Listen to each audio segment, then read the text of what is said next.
आता हुआ नजर आ रहा है, led by SBI of course. तो यहाँ पर भी सेकंड जो बैंक है बैंक ऑफ बड़ौदा, वहां पर एक अच्छी कंसोलिडेशन का आज एक ब्रेकआउट आया। एक अच्छा हर्डल था, टेक्निकल रेजिस्टेंस 81-82 रुपए का, स्टॉक उसके ऊपर क्लोजिंग देने में कामयाब रहा है। तो बैंक ऑफ बड़ौदा मुझे लगता है कि कल के सेशन में एक अच्छी तेजी दिखाने का पोटेंशियल रखता है। 86 और 88 रुपीज तक के दो टारगेट्स के लिए बैंक ऑफ बड़ौदा में खरीदारी की सलाह रहेगी। 81 रुपए का यहाँ पर एक स्टॉप लॉस लगाकर तेजी की पोजीशन बनाने की सलाह है। तो गुजरात गैस पहला नाम और दूसरा नाम है बैंक ऑफ बड़ौदा का। 86 रुपए 50 पैसे के टारगेट्स के लिए आप यहां पर खरीदारी करके चल सकते हैं। ऐसे बैंक्स की बात हो रही है तो कल बैंकिंग मेजर एसबीआई के नंबर आने वाले हैं और किस तरह का अनुमान है, किस तरह के आंकड़े हैं वो भी समझ लेते हैं दीपाली से। साथ साथ टाइटन के भी नंबर्स आने वाले हैं। तो दीपाली, एसबीआई और टाइटन क्या अनुमान लगाकर चले इनमें? दिग्गजों में एसबीआई और टाइटन के नंबर्स पर फोकस रहेगा। पहले बात कर लेते हैं स्टेट बैंक ऑफ इंडिया की। नंबर्स अच्छे एक्सपेक्टेड हैं। नेट इंटरेस्ट इनकम एक्सपेक्टेड है कि सालाना आधार पर 8.5% ग्रो हो सकती है और इंपॉर्टेंट ये है कि सीक्वेंशियल बेसिस पे भी यहाँ 6.5 से 7% की ग्रोथ एक्सपेक्टेड है। मुनाफा हालांकि अगर आप देखेंगे तो ये सालाना आधार पर 4190 करोड़ से बढ़कर 6374 करोड़ रह सकता है, यानी 52% की ग्रोथ सालाना आधार पर रहेगी। सीक्वेंशियल बेसिस पे थोड़ा सा आपको ड्रॉप दिखेगा मुनाफे में, लगभग 1.2% का, तो ज्यादा ड्रॉप नहीं, मार्जिनली नीचे सीक्वेंशियल बेसिस से मुनाफा आ सकता है। इंपॉर्टेंट रहेगी एनआईआई ग्रोथ। हालांकि निम्स जो हैं वो सीक्वेंशियल बेसिस और वाई बेसिस दोनों ही फ्रंट पर इंप्रूव हो सकते हैं। लोन ग्रोथ का आंकड़ा इंपॉर्टेंट रहेगा। पिछले क्वार्टर में 4% के आसपास का लोन ग्रोथ का आंकड़ा रहा था और इस बार एक्सपेक्टेड है कि 5 से 6% की रेंज में रह सकता है, यानी लोन ग्रोथ में आप इजाफा देखेंगे सालाना आधार पर भी और सीक्वेंशियल बेसिस पे भी। अदर इनकम इनकी काफी स्ट्रॉन्ग रह सकती है, ट्रेजरी गेन से इनको सपोर्ट मिलेगा, तो ये आंकड़ा भी बेहतर एक्सपेक्टेड है। एसेट क्वालिटी और प्रोविजनिंग के नंबर्स पर नजर रहेगी। हालांकि अनुमान लगाया जा रहा है कि एसेट क्वालिटी स्टेबल रह सकती है क्योंकि रिकवरीज हेल्दी रही हैं और अपग्रेड्स भी हुए हैं। फिलिप कैपिटल के हालांकि आपको एस्टिमेट्स बता दें, वो मानकर चल रहे हैं कि ग्रॉस एनपीए 5% के आसपास रह सकते हैं वर्सेस 4.98% सीक्वेंशियल बेसिस पे। स्लिपेजेस हालांकि थोड़े दिखेंगे आपको रिटेल और एग्री पोर्टफोलियो की वजह से, लेकिन ओवरऑल अच्छे नंबर्स एक्सपेक्टेड हैं एसबीआई से। टाइटन की बात कर लेते हैं। नंबर से पहले ये स्टॉक अपने ऑल टाइम हाइस पर क्लोज हुआ है। नंबर्स आपको बता दें तो रेवेन्यू में सालाना आधार पर 52.5% की ग्रोथ आ सकती है। एबिटा अगर आप देखेंगे तो 135 करोड़ का आंकड़ा कंपनी पोस्ट कर सकती है। पिछले साल इसी तिमाही में 246 करोड़ का एबिटा लॉस हुआ था। मुनाफे की बात कर लेते हैं। हालांकि काफी बड़ी रेंज निकल कर आ रही है एस्टिमेट्स के फ्रंट पर। अनुमान ये लगाया जा रहा है कि 70 करोड़ के घाटे से लेकर 50 करोड़ तक का मुनाफा हो सकता है, तो इस रेंज में मुनाफे का आंकड़ा रह सकता है।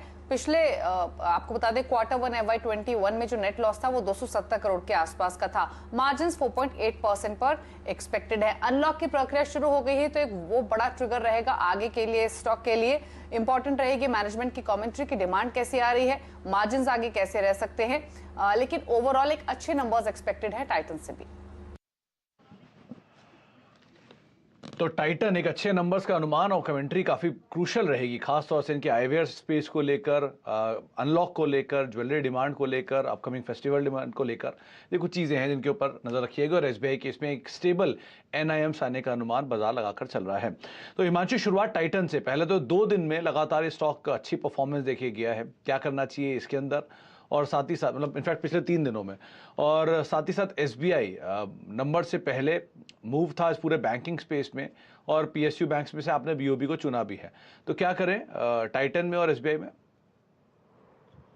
सुमित जी, टाइटन के हमने जिक्र कल भी किया था। इनफैक्ट कल भी हमने यहाँ पर खरीदारी की राय दी थी और मुझे लगता है कि अच्छा रनअप टाइटन में ऑलरेडी आते हुए नजर आया है। स्टॉक इस हफ्ते में लगभग अच्छा एक रनअप 7-7.5% तक का रनअप ऑलरेडी दिखा चुका है। मुझे ऐसा लगता है सुमित जी कि यहाँ पर 1820 रुपए का एक ट्रेलिंग स्टॉप लॉस का इस्तेमाल करें, जिनके पास यहाँ पर पोजीशन बनी हुई है।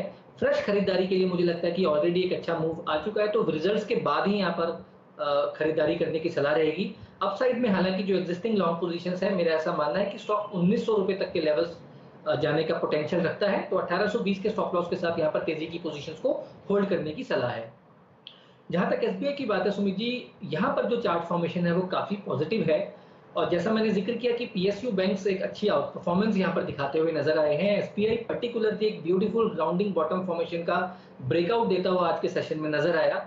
मुझे लगता है कि 440-442 एक अच्छा खरीदारी का जोन है, जहां पर अगर नंबर्स से पहले थोड़ा सा कोई डिप मिलता है तो खरीदारी करके चलें। 434 रुपए का यहाँ पर एक स्टॉप लॉस लगाया जा सकता है। अपसाइड में पहला टारगेट 460 रुपए तक का सुमित जी मैं एक्सपेक्ट करता हूं, और अगर 460 रुपए के ऊपर यह स्टॉक सस्टेन करने में कामयाब रहता है तो I think one should not be surprise कि स्टॉक 480 485 रुपए तक के लेवल्स का भी रन अप दिखा सकता है। तो एसबीआई में मेरी तरफ से काफी पॉजिटिव एक्सपेक्टेशंस हैं। तो एसबीआई पॉजिटिव और टाइटन के लिए नतीजों का वेट करें और उसके बाद आप एक कॉल लेते हुए दिखाई पड़े। अच्छा, भारतीय एयरटेल कुछ देर पहले नंबर आए थे कि करके, वो आंकड़े भी आपकी स्क्रीन पर आएंगे। नंबर्स के लिहाज से देखिए तो मोर लेस सभी चीज़ें अनुमान के आसपास ही आते हुए दिखाई पड़ी है। सिर्फ मुनाफे का आंकड़ा जो 83 करोड़ रुपए के आसपास आया, थोड़ा अनुमान से नीचे है, लेकिन आय के फ्रंट पर 26,800 करोड़ का आंकड़ा, 25,000 करोड़ के आय के अनुमान के सामने आंकड़ा आया है। इसके अलावा बीटा करीब 13,200 करोड़ रुपए के आसपास आया, जो कि 12,300 करोड़ का एक अनुमान था। और सबसे इंपॉर्टेंट, आरपू बाजार अनुमान लगा रहा था 145 से 145.50, 146 के आसपास अपर एंड पे आया, 146 रुपए के आसपास का आरपू आता हुआ दिखाई पड़ा है। हिमांशु, भारतीय एयरटेल क्या करे, क्योंकि बहुत समय से ये शेयर एक रेंज के अंदर ही ट्रेड कर रहा है, थोड़ा सा इसने चलना शुरू किया है, नंबर सपोर्टिव से दिख रहे हैं, लेकिन आंकड़ों के लिहाज से या फिर अगर सिर्फ चार्ट्स के लिहाज से पूछा जाए तो किस तरह से परफॉर्म करेगा, क्या टारगेट, क्या स्टॉप लॉस रखे इसमें?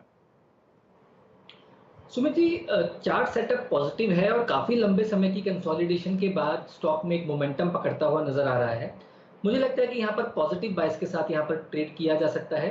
578 रुपए के आसपास का क्लोज है।